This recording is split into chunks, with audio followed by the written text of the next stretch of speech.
नमस्कार, मी पत्रकार संदीप खवळे। आज आपण आहोत कोल्हापूर राजापूर या राज्य महामार्गावरील कोल्हे धरण येथे। आपण या ठिकाणी पाहू शकताय, गेले 3 दिवस सुरू असलेल्या मुसळधार पावसामुळे जांभळी आणि कासारी खोऱ्यातील जांभळी आणि कासारी या नद्यांना पूर आलेला आहे।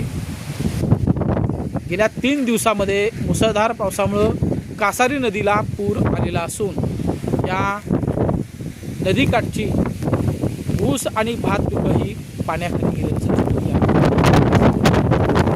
कोल्हापूर राजापूर रस्त्यावरील पोहाळे ते बाजार मोगाव या दरम्यानच्या मोडकावड नावाच्या मोरीवरील रस्त्यावर कासारी नदीच्या पुराचं पाणी आल्यामुळं पोहाळे पोळवाडी या पर्यायी मार्गाने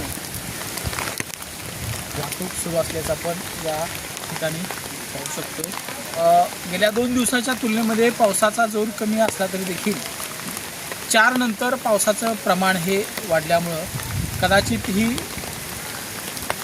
नदीच्या पाण्याची आणि पर्यायाने पुराची पातळी वाढण्याची शक्यता नाकारता येत नाही। त्यामुळे नागरिकांनी खबरदारी घेऊन प्रवास करणं गरजेचं आहे, असं आवाहन प्रशासनाने केलं आहे।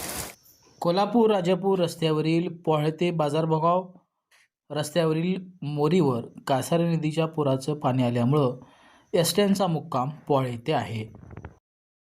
महाराष्ट्र निर्माणासाठी संदीप खवळे, पन्हाळ।